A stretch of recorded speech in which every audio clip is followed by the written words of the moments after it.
बिस्मिल्लाहिर्रहमानिर्रहीम। आज का सेशन हमारा ओ लेवल्स की बुक D2 से है। जैसा कि प्रीवियस सेशन में हमने आपसे कहा था कि हम इंशाल्लाह ओ लेवल्स की बुक को भी डिस्कस करेंगे। तो ओ लेवल्स की बुक D2 में जो चैप्टर अभी हमने सिलेक्ट किया है वो chapter number 2 linear graph and simultaneous linear equation है और इसकी एक्सरसाइज नंबर 2 है।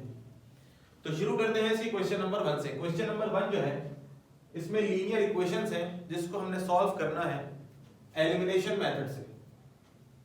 लीनियर इक्वेशंस को सॉल्व करना है एलिमिनेशन मेथड से। इसको हम सॉल्व करना शुरू करेंगे, लेकिन उससे पहले ये बताते चले आपको कि लीनियर इक्वेशंस किसको कहा जाता है। लीनियर इक्वेशन से मुराद ऐसी इक्वेशन जिसमें वेरिएबल की हाईएस्ट पावर जो है वो 1। क्लियर? लीनियर इक्वेशन जैसे ये इक्वेशन, ये पूरा चैप्टर यानी कि एक्सरसाइज जो है हमारी एक्सरसाइज 2E जो है वो लीनियर इक्वेशन से रिलेट कर रही है। ऐसी इक्वेशन जिसमें वेरिएबल्स की हाईएस्ट पावर हमें 1 मिलेगी। तो शुरू करते हैं हम क्वेश्चन नंबर 1 जिसको हमने सॉल्व करना है with the help of elimination method. इसको सॉल्व करने से पहले यहां सिर्फ दो बातें याद रखिएगा। अगर हमें सेम साइन मिलेगी तो हम सबट्रैक्ट करेंगे और अगर अपोजिट साइन मिलेगी तो ऐड करेंगे। इससे क्या मुराद है? एक्सरसाइज शुरू करते हैं ताकि बात समझ में आए। क्वेश्चन में लिखते हैं x और y की वैल्यू को फाइंड आउट करो। इसको हम सॉल्यूशन सेट कहते हैं। x plus y is equal to 16, x minus y is equal to 0। Question number 1 को बहुत ज्यादा डिटेल में सॉल्व करने की कोशिश की, उसके तमाम स्टेप्स को सामने रखने की कोशिश की। अलबत्ता नेक्स्ट जो क्वेश्चन है उसके अंदर हमने ज्यादा से ज्यादा जो फोकस किया है वो उसके सॉल्यूशन पे फोकस किया है। हमारे पास क्वेश्चन में there are two equations x plus y is equal to 16 and x minus y is equal to 0। Clear? Same sign और अपोजिट साइन से क्या मुराद है? यहां देखिएगा x का कोएफिशिएंट 1 है, यहां भी x का कोएफिशिएंट 1 है। यहां y का कोएफिशिएंट 1 है, यहां पे भी y का कोएफिशिएंट 1 है। लेकिन यहां इस बात को नोट कीजिएगा, यहां पे y के साथ जो साइन मौजूद है वो प्लस का y है और यहां जो है वो माइनस का y है। क्लियर? तो यही बात हम कह रहे थे, अगर अपोजिट साइन मिलेगी तो हम इसको क्या करेंगे? ऐड करेंगे। क्लियर? तो इक्वेशंस को जब ऐड करेंगे तो plus y minus y cancel हो जाएगा। x का कोएफिशिएंट 1, x का कोएफिशिएंट 1, तो 1 प्लस 1 कितने हो गए? 2x हो गए। Is equal to 16 plus 0, 16 plus 0 which is equal to 16। Cancellation करेंगे, 2 1 जा 2, 2 8 जा 16। तो x की वैल्यू कितनी आई हमारे पास? 8। यहां तक आ गई बात समझ? अब इसके बाद हमारे पास जो x की वैल्यू आई है, जरूरी नहीं है कि फर्स्ट स्टेप में हमेशा x ही एलिमिनेट हो, या जरूरी नहीं है कि फर्स्ट स्टेप में हमेशा y ही एलिमिनेट हो। ये हम पे डिपेंड करता है। लेट्स सपोज जरूरी ये भी नहीं है कि आपने y को ही एलिमिनेट कराना था, आप चाहते तो x भी एलिमिनेट कर सकते थे, लेकिन उसके लिए क्या करना पड़ता? उसके लिए फिर मेहनत करना पड़ती, हमें सबट्रैक्ट करना पड़ता। अब इससे क्या मुराद है तो नेक्स्ट हम क्वेश्चन करेंगे तो आपको बात समझ में आ जाएगी। लेकिन आसानी यही होती है कि हम अपने पहले कोएफिशिएंट को मैच कर लें कि किसके कोएफिशिएंट बराबर है। जिसकी कोएफिशिएंट बराबर है क्या उनकी साइन भी सेम है? अगर साइन सेम है तो सबट्रैक्ट कर दीजिए, साइन अपोजिट है तो ऐड कर दीजिए। खैर यहां पर x की वैल्यू कितनी आई? 8। इस x की वैल्यू को दिल चाहे तो इक्वेशन नंबर 1 में पुट कीजिए या इक्वेशन नंबर 2 में पुट कीजिए। किसी भी किस्म की कोई कैद नहीं है कि आपने x की वैल्यू को इक्वेशन नंबर 1 में ही रखना है, नहीं, अब इक्वेशन नंबर 2 में भी रख सकते हैं। बात आ गई समझ में? और ये मेरी बातें किसी एक क्वेश्चन के लिए नहीं बल्कि तमाम सवालों के लिए। बात आ गई समझ में? इस x की वैल्यू को हमने इक्वेशन नंबर 1 में पुट करा। इक्वेशन नंबर 1 थी हमारे पास x plus y is equal to 16, तो x की जगह पर उसकी वैल्यू क्या है? 8। तो हमने x की जगह पर उसकी वैल्यू पुट करी, 8 plus y is equal to 16। इस प्लस 8 को यहां शिफ्ट करवाया तो minus 8, 16 minus 8 which is equal to 8। बात आ गई समझ? तो x की वैल्यू कितनी है? 8 और y की वैल्यू कितनी है? 8। सॉल्यूशन सेट को लिखने का तरीका ये होता है कि हम उसको ऑर्डर्ड पेयर की फॉर्म में लिखते हैं, यानी कि curly bracket then round bracket x, y। x, y से मुराद ये पहले x की वैल्यू लिखते हैं, देन उसके बाद हम y की वैल्यू को पुट करते हैं। तो सॉल्यूशन सेट क्या आया हमारे पास? 8, x की वैल्यू 8 आई और y की वैल्यू इत्तेफाक से 8 आई। अगर देखा जाए तो क्वेश्चन नंबर 1 में 12 पार्ट्स हैं, तो 12 पार्ट्स कराना तो मुमकिन नहीं है। अलबत्ता हमारी कोशिश यही रहेगी जहां पे मैक्सिमम ज्यादा से ज्यादा पार्ट्स हैं वहां पे उसके अल्टरनेट पार्ट्स आपको करवा देंगे, ताकि जो कॉन्सेप्ट आपको मिलने वाला है वो इन तमाम पार्ट से आपको कॉन्सेप्ट मिल जाए। जहां तक बात है प्रैक्टिस की, तो प्रैक्टिस के लिए आप उन रिमेनिंग पार्ट्स को घर पे कर सकते हैं। अलबत्ता किसी स्टूडेंट को कोई क्वेश्चन हो तो वो हमसे कमेंट सेक्शन में या व्हाट्सएप पर पूछ सकता है। खैर नेक्स्ट पार्ट नेक्स्ट पार्ट हमारे पास पार्ट नंबर सी। दो लीनियर इक्वेशंस है हमारे पास 11x + 4y = 12, 9x - 4y = 12। यहां सबसे पहले ये देखें कि इसके कोएफिशिएंट सेम है। x का कोएफिशिएंट 11, x का कोएफिशिएंट 9। इन दोनों को ऐड और सब्ट्रैक्ट कराने से x को एलिमिनेट नहीं किया जा सकता। +4y - 4y दोनों की कोएफिशिएंट b बराबर है और उनके साथ जो साइन है वो भी इत्तेफाक से अपोजिट है, एक +4y और एक माइनस। जब अपोजिट साइन हुआ करती है तो हम ऐड कराते हैं, जब हम ऐड करेंगे तो ये दोनों आपस में कैंसिल हो जाएंगे। 11 + 9 20 x हो जाएगा, 12 + 8 20 हो जाएगा, 21 20। तो x की वैल्यू कितनी है हमारे पास 1 आ गई। Clear. Put value of x in equation number 1। Equation number 1 ये है, यहां पर x की जगह पर इसकी वैल्यू पुट करें। x की वैल्यू क्या है 1, इसको यहां पुट कर दीजिए। तो ये था 11x, x की जगह पर 1 + 4y = 12 + 4y = 2। 11 × 11 प्लस की जगह +4y = 12। अलबत्ता हमें यहां से 11 वहां पे शिफ्ट करवाएंगे तो ये प्लस के 11 वहां शिफ्ट होने के बाद माइनस लगा हो जाएगा। 12 - 11 = 1।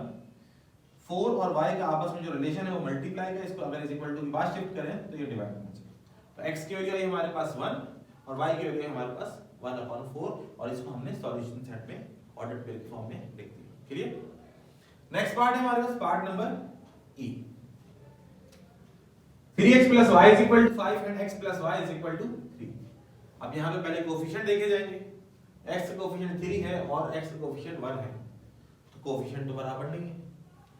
अच्छा जी, y का कोएफिशिएंट देखते हैं, +1y + 1y। अब सवाल ये पैदा होता है कि अगर इनको ऐड कराया जाए तो इनमें से कुछ कैंसिल आउट होगा, तो जवाब मिलेगा हरगिज़ नहीं। 3 + 1 4 हो जाएगा, 1 + 1 2 हो जाएगा। तो आपको मेथड क्या बताया गया, आपको मेथड ये बताया गया कि अगर सेम साइन आए तो आपने सब्ट्रैक्ट करना है। क्लियर। अगर सेम साइन आए विद सेम कोएफिशिएंट तो आपने सब्ट्रैक्ट करना है। तो हमने हेडिंग लगाई बाय सब्ट्रैक्ट। इक्वेशन नंबर 1 को एज इट इज लिख दिया, इक्वेशन 2 को भी हमने एज इट इज लिख दिया। क्लियर। सब्ट्रैक्ट करने का मतलब ये होता है कि इनकी साइन आपने चेंज करके लिखनी। जैसे यहां पे लिखा है +x। अब ये बात बेसिक चीजें जो है आपको मालूम होनी चाहिए। अगर मिसाल के तौर पे ये ऐसा लिखा है 4x + 3, तो ये बात आपको मालूम होनी चाहिए इस 4 के साथ यहाँ पे इसकी साइन क्या है। अब ये नहीं कि सर ये +4x के -4x, ये बात आपको मालूम होना चाहिए पॉजिटिव 4x। क्लियर। माइनस होता तो यहाँ पे मेंशन होता, प्लस की खास बात ये कि उसको मेंशन नहीं किया जाता। तो ये प्लस, तो ये साइन चेंज हुआ माइनस, ये प्लस साइन चेंज हुआ माइनस, ये +3 था नहीं लगा हुआ, आपको समझ में +3 साइन चेंज होगा तो minus.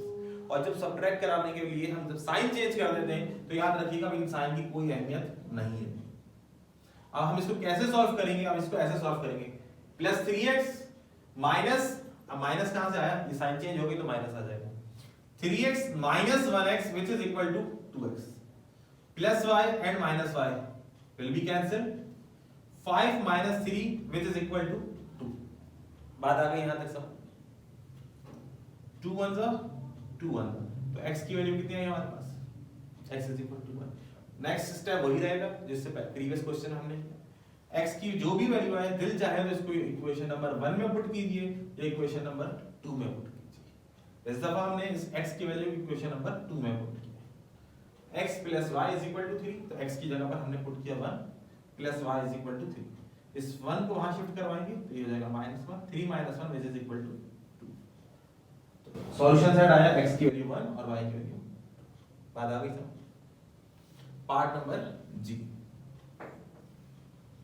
7x - 3y = 15, 11x - 3y = 19। तरीकेकार वही पुराना होगा। सबसे पहले हम इसकी कोएफिशिएंट चेक करते हैं, कोएफिशिएंट बराबर नहीं है x के, y के कोएफिशिएंट चेक करते हैं, हां इसके कोएफिशिएंट बराबर है। फिर क्या इशू है, इशू तो नहीं है, अलबत्ता यहां पर हमें ये बात समझ जानी चाहिए कि अगर सेम साइन होती है तो सब्ट्रैक्ट कर दिया होता है। यहां कोई साइन नहीं है प्लस, तो जो प्लस को चेंज किया तो क्या बन गया माइनस। यहां तक आ गई बात समझ। ये माइनस जब इसको सब्ट्रैक्ट कराते हैं तो माइनस क्या बन जाएगा, प्लस बन जाएगा।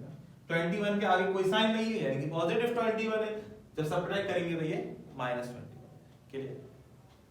अब ये हो जाएगा 7x - 11x, 7x - 11x which is equal to -4x, -3y and +3y ये कैंसिल आउट हो गया। 15 minus 21, 15 minus 21 which is equal to minus 6. Minus minus will be cancel out. 2 to the 4 and 2 3 is equal to 6. तो यहाँ पे आया x is equal to 3, ये इसके साथ मल्टीप्लाई का रिलेशन था। नेक्स्ट स्टेप में it will be consider as denominator, इसको हम डिनोमिनेटर में शिफ्ट कर देंगे। क्लियर? पुट इन इक्वेशन 1, ये जो x की वैल्यू आई है इसको इक्वेशन नंबर 1 में पुट कर देंगे। इक्वेशन नंबर 1 है हमारे पास 7x minus 3y is equal to 15, 7x, x की जगह पर x की वैल्यू हमने पुट कर दी, minus 3y is equal to 15, 7 3 is 21/2। हमें जो वेरिएबल फाइंड आउट करना होता है, याद रखिएगा वो वेरिएबल हमेशा पॉजिटिव होना चाहिए। वेरिएबल की वैल्यू नेगेटिव आ सकती है, लेकिन वेरिएबल खुद कभी भी नेगेटिव नहीं होता। इस 15 को हमने यहाँ शिफ्ट करवाया, ये -15 हो गया, और -3y को वहां शिफ्ट करवाया, ये +3y। 2 और 1 का एलसीएम लीजिए, 2 आ जाएगा, then cross multiply 2 1 the and 15 2 the 21 minus 30 which is equal to -9/2। ये 3 जो है y से मल्टीप्लाई हो रहा है, इज इक्वल टू के बाद शिफ्ट करवाएंगे तो ये 9 से 3 डिवाइड हो जाएगा, कैंसिल आउट करेंगे, 3 1 the 3 and 3 3 is equal to 9। तो ऊपर आया हमारे पास -3 न्यूमरेटर में और नीचे आया हमारे पास डिनोमिनेटर में 2। तो x की वैल्यू आई 3/2 and we get y is equal to -3/2। We will write in the form of solutions that 3/2 comma -3/2। Clear होगी बात? यहां तक आगे समझो। नेक्स्ट, अब हम शुरू करेंगे part number i। 3a minus 2b is equal to 5, 2b minus 5 is equal to 9। ये बात हमें मालूम है, वेरिएबल्स में a जो है वो पहले आता है और b जो है वो बाद में आता है। पहले हम इसको अरेंज कर लेते हैं। 5a का साइन क्या है -5a, 2b का साइन क्या है +2b, b+2b। इसको अरेंज करने से ये मुराद नहीं कि हमने इसको इज इक्वल टू के बाद शिफ्ट करवाया, सिर्फ ये पहले और बाद में लिखा हुआ था। लाइक दिस, मिसाल के तौर पे ये ऐसे लिखा हुआ था a minus b, तो हमने बस ऐसे लिख दिया -b + a। बात आ गई समझ? अगर इनकी पोजीशन आगे पीछे ऊपर नीचे की जाए तो इससे इनकी साइन पे कोई फर्क नहीं पड़ता। तो -5a हमने पहले लिख दिया और +2b हमने बाद में लिख दिया, इज इक्वल टू के बाद 9। ऐसा क्यों करा? ऐसा इसलिए करा क्योंकि a पहले आता है और b a के बाद आता है। अब हमने यहाँ भी चेक करा, ये a के कोफिशिएंट कितना है 3, यहाँ कितना है, सेम तो नहीं है। b की कोफिशिएंट चेक करते हैं, -2b एंड +2b। यहाँ पे हमें b की कोफिशिएंट भी सेम मिल रहे हैं और साइन भी अपोजिट मिल रही है। जब अपोजिट साइन मिलती है तो हम क्या करते हैं, ऐड। इन दोनों इक्वेशंस को ऐड करवा देंगे। 3a minus 5a which is equal to -2a -2b plus 2b cancel out हो जाएंगे। 5 plus 9 which is equal to 14, 2 1 2 7 is equal to 14। तो आंसर आया a is equal to -7। Clear? इस a की वैल्यू को हम पुट कर देंगे इक्वेशन नंबर 1 में। इक्वेशन 1 है हमारे पास 3a minus 2b is equal to 3a, a की जगह पर a की वैल्यू को पुट कर दी हमने, -2 is equal to 5, 3 multiply -7 is equal to -21, -2 is equal to 5। -2b को हमने यहीं पे रहने दिया, -21 को शिफ्ट करवाया तो +21 हो गया। 21 + 5 is equal to 26। ये 2 इससे मल्टीप्लाई हो रहा है, डिवाइड में आ जाएगा, तो डिवाइड के रिलेशन में कैंसिल आउट करेंगे, 2 1 and 2 13 which is equal to -13। Clear? a आया हमारे पास -7 and we get b is equal to -13। Clear? Now we will move to the last part of equation number 1, part k। 3f + 4h is equal to 1, 5f - 4h is equal to 7। अभी बात हमें मालूम हो जानी चाहिए, यहाँ से माशाल्लाह हमने करना शुरू किया है, तो अब देखते ही हमें मालूम हो जाना चाहिए कि अच्छा जी इनके कोफिशिएंट सेम है, साइन अपोजिट है, तो क्या करना पड़ेगा, ऐड करवाना पड़ेगा। तो हम इन दोनों को ऐड करवा देंगे, तो +4h - 4h कैंसिल आउट हो जाएगा। 3f + 5f 5f which is equal to 8f। 1 + 7 is equal to 8, 8 1 is equal to 1। तो f की वैल्यू कितनी फाइंड आउट करी हमने 1। इसको हम पुट कर देंगे इक्वेशन नंबर 2 में। मैं फिर अर्ज कर दूं, जरूरी नहीं है मैं अगर इक्वेशन 1 में पुट कर रहा हूं तो आप भी इक्वेशन 1 में पुट करें, आप चाहें तो इक्वेशन 2 में भी पुट कर सकते हैं। इसकी वैल्यू हमने पुट कर दी इक्वेशन नंबर 2 में। इक्वेशन नंबर 2 ये 5f, f की जगह उसकी value -4h is equal to 7, 5 1 is equal to 5 -4h is equal to 7। इस 7 को यहाँ शिफ्ट करवाया तो -7, -4h को वहाँ शिफ्ट करवाया तो +4h। 5 माइनस 7 क्या होता है -2 इज इक्वल टू 4h। ये h के साथ 4 मल्टीप्लाई हो रहा है is equal to reverse shift होगा तो डिवाइड हो जाएगा 2 1 is equal to and 2 2 is equal to -1/2 तो h की वैल्यू आई हमारे पास -1। यहाँ पर क्वेश्चन नंबर 1 अपने ऑल्टरनेट पार्ट्स के साथ मुकम्मल हुआ। अब हम क्वेश्चन नंबर 2 की जाएंगे जी। तो शुरू करेंगे क्वेश्चन नंबर 2 पार्ट ए। इस क्वेश्चन नंबर 2 को सॉल्व करने से पहले इसमें जो थीम है उसको समझ लीजिए। इक्वेशंस के कोफिशिएंट लास्ट क्वेश्चन नंबर 1 जो हमने सॉल्व किया है उसमें हमें या तो x के कोफिशिएंट बराबर मिला करते थे या फिर y के coefficient. Rule number 1। Rule number 2, अगर सेम कोफिशिएंट सेम साइन मिलते तो सबट्रैक्ट करा, same coefficient with different sign मिलते थे तो उनको हम ऐड कराया करते थे। प्रीवियस कॉन्सेप्ट को क्लियर रखिएगा ताकि हम अपने क्वेश्चन नंबर 2 को आसानी से सॉल्व कर सकें। क्वेश्चन नंबर 2 में अगर हम कुछ करना सीखेंगे तो वो सिर्फ और सिर्फ x या y के कोफिशिएंट को इक्वल करना सीखेंगे। क्लियर? हम यहाँ पर ये सीखेंगे कि अगर x की कोफिशिएंट या y की कोफिशिएंट दोनों के कोफिशिएंट बराबर नहीं है तो या तो x की कोफिशिएंट को इक्वल कर लीजिए या फिर y की कोफिशिएंट को इक्वल कर लीजिए। क्लियर? इससे ज्यादा कुछ नहीं सीखने वाले। वो इक्वल करने का क्या तरीका है वो सीखेंगे बस इसके अंदर। शुरू करते हैं। 7x, यहाँ x का कोफिशिएंट 3x, यहाँ 2 है और यहाँ पर 4। क्लियर? दो तरीके हैं, या तो x के कोफिशिएंट को इक्वल कर लीजिए या y के कोफिशिएंट को। अगर मैं इस इक्वेशन को 3 से मल्टीप्लाई करूं तो ये 21 हो जाएगा x की कोफिशिएंट, और इसको 7 से मल्टीप्लाई करूं तो x का कोफिशिएंट हो जाएगा ये भी 21। एक स्टेप डाउन। फिर मैं y के कोफिशिएंट देखता हूं कितने, यहां पर 4, यहां पर 2। तो आसान तरीका क्या है, इस इक्वेशन नंबर 1 को सिर्फ 2 से मल्टीप्लाई कर दीजिए। दोबारा सुनिए, इस इक्वेशन नंबर 1 को 2 से मल्टीप्लाई कर दीजिए। उससे होगा क्या, उससे ये होगा कि y के कोफिशिएंट यहां जो 2 लिखे हुए ये 4 हो जाएंगे। बात आई समझ में? यहां जो y के कोफिशिएंट 2 लिखे हुए हैं, जब इसको पूरी इक्वेशन को जब हम 2 से मल्टीप्लाई करेंगे तो ये कितना हो जाएगा 2 to the 4। समझते हैं जी? Multiply equation 1 by 2। इक्वेशन 1 को 2 से मल्टीप्लाई, इक्वेशन नंबर 1 ये लिखी हुई हमने पूरी, इसको मल्टीप्लाई कीजिए 2 से तो हो जाएगा 2 7 the 14x, 2 to the 4y and 2 17 is equal to 34। एक नई इक्वेशन बन गई, इसको हमने नाम दिया इक्वेशन नंबर 3। क्लियर? इससे करने से ये हुआ, इस इक्वेशन नंबर 3 में y के कोफिशिएंट देखें कितने 4y, और इक्वेशन नंबर 2 में y के कोफिशिएंट देखें कितने 4y। तो मल्टीप्लाई करने से क्या होगा, मल्टीप्लाई करने से ये हुआ कि हमारे पास y की कोफिशिएंट बराबर हो गए। जब बराबर हो जाए तो नेक्स्ट स्टेप क्या है, नेक्स्ट स्टेप ये है कि उसकी साइन चेक करनी। ये +4y ये -4y अपोजिट साइन है तो ऐड कीजिए। तो हमने दोनों इक्वेशंस को ऐड कर दिया, इक्वेशन 2 को भी और इक्वेशन नंबर 3 को। 3 + 14 17 + 4 -4 cancel, 17 + 24 is equal to 50। 17 1 is equal to 70, 17 3 is equal to 50। तो x की वैल्यू है हमारे पास 3। इस x की वैल्यू को इक्वेशन नंबर 1 में पुट कर दीजिए। इक्वेशन नंबर 1 क्या है 7x - 2y, तो x की जगह पर x की वैल्यू आपकी 7x। 7 3 is equal to 21 -2y is equal to 17। इस 17 को वहां शिफ्ट करवा दीजिए, -2y को यहां शिफ्ट करवा दीजिए, प्लस माइनस कीजिए तो हमारे पास y की वैल्यू आ जाएगी y is equal to 2। Clear? बात आ गई समझ? सारे स्टेप्स वही हैं, नया कोई स्टेप है तो ये स्टेप जाइए हमारा न्यू स्टेप। बात आ गई समझ में? नया सिर्फ ये स्टेप है, बाकी तो हम पीछे पढ़ के रहे हैं। सॉल्यूशन साइड लिखने का तरीका x की वैल्यू लिखिए देन y की वैल्यू। पार्ट नंबर सी, इधर x का कोएफिशिएंट 1 है, इधर 3 है, इधर 2 है, इधर 5 है।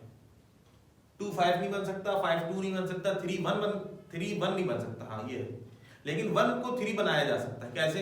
1 को मल्टीप्लाई कर दीजिए 3 से तो आंसर क्या आएगा 3 आ जाएगा। तो यही काम हमने किया, इक्वेशन 1 को मल्टीप्लाई कर दिया हमने 3 से। क्यों किया? ताकि जब 3 को इस इक्वेशन से मल्टीप्लाई करेंगे तो x की कोएफिशिएंट कितने होंगे 3x, और इक्वेशन 2 में भी कितना है 3x। 3x + 3 to the 6y 3 3 is equal to 9। Equation number 3। जब कोएफिशिएंट इक्वल आ जाए तो साइन चेक कीजिए। इधर 3x का साइन क्या है प्लस, इधर 3x का साइन क्या है प्लस। जब प्लस हो सेम साइन हो तो सब्ट्रैक्ट कराया जाता है। तो अब हम सब्ट्रैक्ट करेंगे, किसको सब्ट्रैक्ट करेंगे, इक्वेशन 2 को और इक्वेशन 3 को, इसको आपस में माइनस करें। जब माइनस करते हैं तो साइन चेंज करते हैं, ये प्लस था तो ये माइनस, ये प्लस था ये माइनस, प्लस 9 था ये माइनस हो जाएगा। Clear, plus 3x minus 3x cancel out हो जाएंगे, plus 5 minus 6, 5 minus 6 which is equal to minus 1, 7 minus 9 which is equal to minus 2, minus minus cancel out हो जाएंगे, y is equal to, y की value कितनी है 2 आ गई। इस y की वैल्यू को पुट कर दीजिए इक्वेशन नंबर 1 में, x plus 2y is equal to 3। May be possible किसी के दिमाग में क्वेश्चन रेज हो रहा हो कि सर ये जो वैल्यू पुट करते हैं 1 और 2 में कर सकते हैं या जो नई इक्वेशन हमने बनाई है उसमें भी कर सकते हैं। नई इक्वेशन और पुरानी इक्वेशन में ज्यादा कोई फर्क नहीं है, आपने उसको मल्टीप्लाई करके बड़ा किया और कुछ भी नहीं किया आपने, इक्वेशन में वही है, उसको सिंपलीफाई करेंगे दोबारा से इक्वेशन नंबर 1 बनेगा। तो आप 1 में पुट करें, 2 में पुट करें, 3 में, या इसके अलावा मजीद किसी इक्वेशन में पुट करें, अगर किसी क्वेश्चन के अंदर मौजूद है, सबसे आंसर आपको एक ही मिलेगा। पुट कीजिए 1 में x plus 2y, तो y की जगह पर y की वैल्यू आ गई 2, 2 to the 4 प्लस 4 को यहां शिफ्ट करवाया -4, 3 -4 which is equal to -1। यहां पर एक कांसेप्ट और क्लियर करते हुए जाइएगा। अब तक हमने ये करा, जो x की वैल्यू आती थी शुरू में उसको लिखते थे, फिर y की वैल्यू आती थी उसको लिखते थे, और आपको यही लगने लगा होगा जो पहले आता है उसको पहले लिखते हैं, जो बाद में आता है उसको बाद में लिखते हैं। ऐसा कांसेप्ट नहीं है, ये मैंने पहले भी डिफाइन किया। तरीकेकार सॉल्यूशन सेट में लिखने का ये होता है, पहले x की वैल्यू को लिखी जाती है, वो पहले आई है बाद में, उससे इसका कोई कंसर्न नहीं है। अब x की वैल्यू पहले लिखेंगे, देन उसके बाद y की value. Clear? Question number 2 part E, 7x minus 3y is equal to 13 equation 1, 2x minus y is equal to 3 equation number 2। क्या x के कोएफिशिएंट बना हुआ है? नहीं। y के कोएफिशिएंट 3 है और यहां y का कोएफिशिएंट कितना है 1। 3 को 1 नहीं बना सकते, 1 को 3 बना सकते। कैसे? मल्टीप्लाई बाय 3 करके। लेकिन आपके दिमाग में एक और सवाल आना चाहिए, नहीं आ रहा तो सर 3 को 1 बना तो सकते हैं, आप कैसे कह रहे नहीं बना सकते? हाँ बिल्कुल बना सकते हैं, आपकी बात बिल्कुल दुरुस्त है। डिवाइड बाय 3 कर दें तो 3 से डिवाइड हो जाए तो 1 हो जाएगा। लेकिन आप एक चीज और नोट कीजिए, अगर इस इक्वेशन को 3 से डिवाइड करते हैं तो ये 1 तो बन जाएगा, लेकिन इन सब के डिनोमिनेटर में कुछ ना कुछ आ जाएगा। और किसी भी किस्म की इक्वेशन अगर वो फ्रैक्शन में आ जाए तो उसको सॉल्व करना थोड़ा सा मुश्किल हो जाता है। यही वजह है कि हम 3 को 1 नहीं बना रहे बल्कि 1 को 3 बना रहे हैं। क्लियर हो गई बात? इक्वेशन 2 मल्टीप्लाई बाय 3, इक्वेशन 2 को मल्टीप्लाई कर दी, ये इक्वेशन ये लिखी इक्वेशन, इसको मल्टीप्लाई किया हमने 3 से, 3 to the 6x, 3 को y से किया 3y, 3 is equal to 3 which is equal to 9। अब इक्वेशन 2 में जो y है, सॉरी इक्वेशन नंबर 1 और इक्वेशन नंबर 3, इन दोनों को हम सब्ट्रैक्ट कर देंगे। क्यों सब्ट्रैक्ट कर देंगे? क्योंकि यहां भी y का कोएफिशिएंट क्या है 3, यहां भी y का कोएफिशिएंट 3। सब्ट्रैक्ट करने की वजह क्या है? इन दोनों की साइन जो है उसको चेक कीजिए, वो सेम साइन, माइनस माइनस, और जब सेम साइन हुआ करती है तो हम क्या करते हैं? सब्ट्रैक्ट किया करते हैं। 7x plus 6x sign change करी, ये माइनस हो, -3y सब्ट्रैक्ट किया, साइन चेंज कर दी, प्लस हो जाएगा। प्लस स्टार्टिंग +9 की साइन चेंज करी, -7 माइनस। अब इसको भूल जाइए, जब सब्ट्रैक्ट करते हैं, बात बार-बार रिपीट कर रहा हूं, जब हम साइन चेंज करते हैं तो इसका मतलब अब ये कोई साइन नहीं है, ये कोई साइन नहीं रही इसके बाद, अब यहां कोई साइन नहीं बल्कि अब इसकी ये साइन बन चुकी है। 7 minus 6 which is equal to 1, minus 3 plus 3 cancel out, 13 minus 9 which is equal to 4। Clear?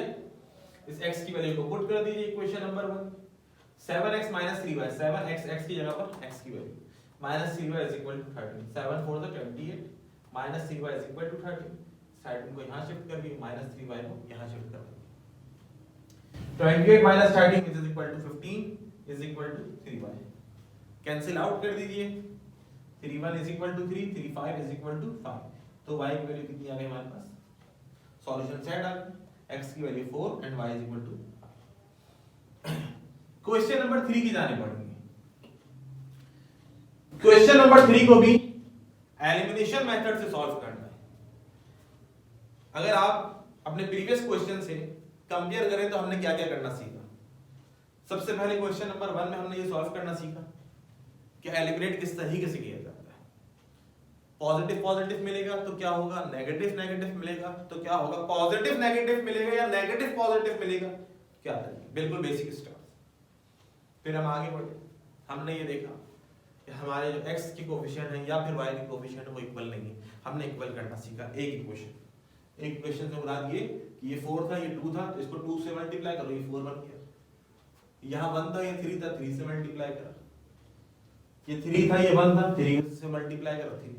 एक इक्वेशन को मल्टीप्लाई करते थे तो दो आपस में कंपेयर करने से बराबर आ जाया करती थी। क्वेश्चन नंबर 3 में मसला ये है कि यहाँ पर दोनों इक्वेशंस को किसी न किसी नंबर से मल्टीप्लाई करना पड़ेगा। क्यों करना पड़ेगा, इसके क्वेश्चंस को देखते हैं ताकि बात समझ। Clear? 7x 3y 18, 6x 7y 20। 7 को 6 नहीं बना सकते, 6 को 7 नहीं बना सकते, 3 को 7 नहीं बना सकते, 7 को 3 नहीं बना सकते। बात आ गई समझ में? अब क्या करना होगा, अब ये करना होगा कि इसके अपोजिट कोफिशिएंट से मल्टीप्लाई करना। अगर आप x इक्वल करवाना चाहते हैं तो इसको 6 से मल्टीप्लाई कीजिए और इसको 7 से। होगा क्या, इसको 6 से करेंगे ये 42 हो जाएगा, इसको 7 से करेंगे तो ये 42x हो जाएगा। एक तरीका स्टेप नंबर। अगर मैं y की कोफिशिएंट इक्वल करवाना चाहता हूं, मैं चाहता हूं कि y की कोफिशिएंट वो बराबर हो, तो कोई मसले की बात नहीं। इस इक्वेशन को, पूरी इक्वेशन को, मैं नंबर की बात नहीं कर रहा कि इस सिस्टम की बात हो रही नहीं, इस सिस्टम को पॉइंट आउट करते हुए कहना चाह रहा हूं कि इस पूरी इक्वेशन को हम मल्टीप्लाई करते हैं 7 से तो ये 21 बन जाएगा, इसको 3 से मल्टीप्लाई करते हैं तो ये 21। इसको मैं इसलिए इक्वल करवा रहा हूं क्योंकि ये पहले से माइनस है और ये पहले से प्लस है। जब एक इक्वेशन माइनस में हो और एक इक्वेशन पॉजिटिव में हो, प्लस साइन के साथ मौजूद हो, तो उसका सॉल्व करना यानी कि उसको ऐड करना आसान हो जाता है। यही काम हमने यहाँ पे ही किया। इक्वेशन 1 को मल्टीप्लाई कर दिया 7 से, ये लिखी पूरी इक्वेशन, इसको मल्टीप्लाई कीजिए 7 से। क्लियर? 7 7 49, 7 3 21, 7 8 3 126। मल्टीप्लाई कीजिए इक्वेशन 2 को बाय 3 से। ये इक्वेशन 2 है, इसको 3 से मल्टीप्लाई कीजिए, 3 6 18 है, 3 7 21, 3 25 इज इक्वल टू 7। अब हमारे पास दो नई इक्वेशन बन गई। There are two new equations, equation 3 and equation 4। अब यहाँ पे हमें इसकी कोफिशिएंट देखना पड़ेगा। बराबर आ गए? जी हाँ बिल्कुल। साइन अपोजिट है, जब अपोजिट है तो क्या करें, ऐड करें। किसको ऐड करें? अब 1 और 2 को ऐड नहीं किया जाएगा बल्कि 3 और 4 को ऐड किया जाएगा। 49 में 18 ऐड कीजिए तो 67x आ जाएगा, -21 प्लस 21 कैंसिल आउट हो जाएगा। 126 प्लस करेंगे 75 तो आंसर है 201। 67 1 इज इक्वल टू 67, तो जब 3 टाइम्स पढ़ेंगे तो आंसर आएगा 201। तो x की वैल्यू कितनी आ गई? 3 आ गई। इस वैल्यू को पुट कीजिए, तो आप चाहें तो 3 4 में कीजिए, 3 4 में ना कीजिए, वो ज्यादा आसान है क्योंकि उसको आप मल्टीप्लाई करके बड़ा कर चुके हैं, मुश्किल कर चुके। आप बेहतर एक क्वेश्चन नंबर 1 कर दीजिए। 7x - 3y = 18, 7 3 = 21, - 3y = 18। प्लस का 18 यहां लिया, ये माइनस का 3y वहां ले जाइए।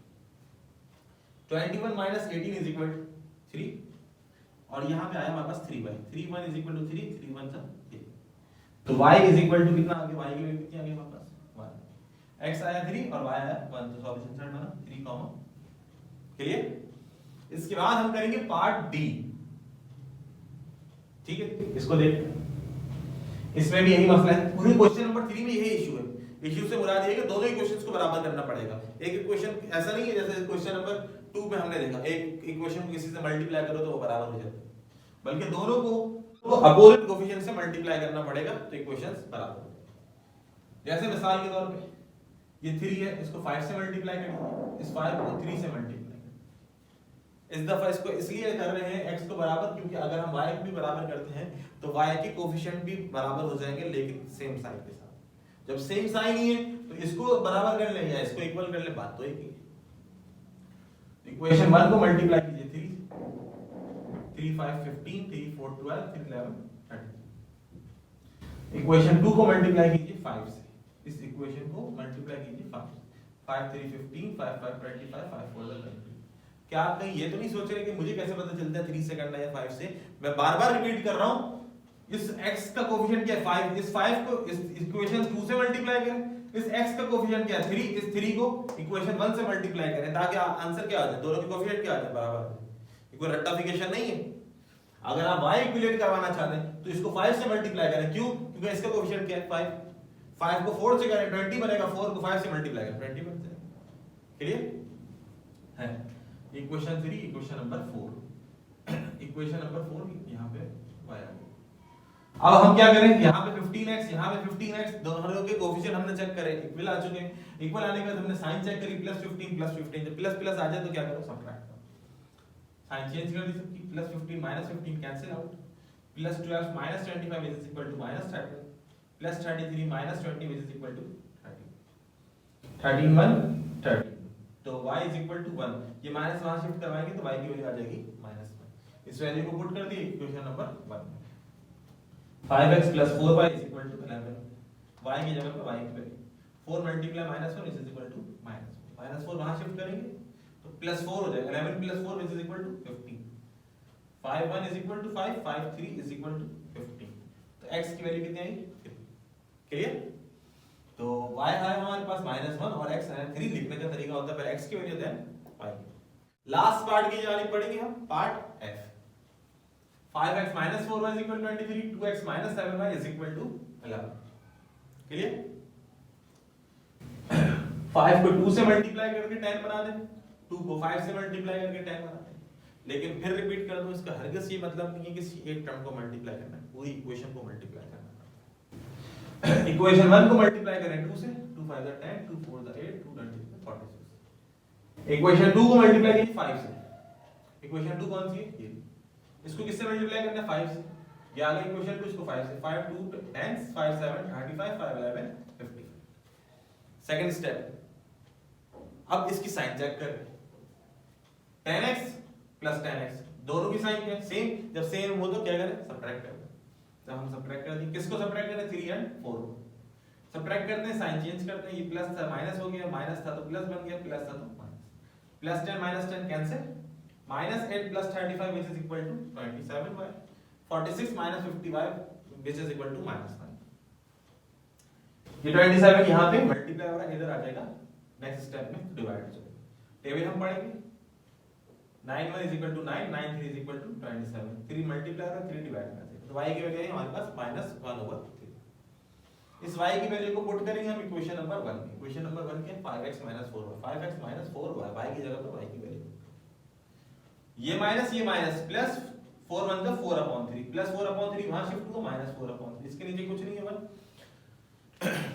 अगर आपको एलसीएम लेना नहीं आता तो एलसीएम से related basic concept of LCM पे हमारा एक सेशन मौजूद है, जिसमें हमने इन डिटेल एलसीएम के कॉन्सेप्ट को क्लियर करने की कोशिश की है, जिसका लिंक डिस्क्रिप्शन में मौजूद है। आप चाहें तो पहले अपने एलसीएम के बेसिक कॉन्सेप्ट को क्लियर कीजिए, ताकि आपको इस किस्म की क्वेश्चंस में सॉल्व करने में काफी आसानी हो जाए।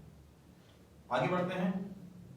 एलसीएम लिया 69 - 4 65/3, ये 5 इससे मल्टीप्लाई हो रहा है, डिनोमिनेटर में आ जाएगा 65/5, 5 1 and 5 13, तो न्यूमरेटर में आया 13, डिनोमिनेटर में आया 3।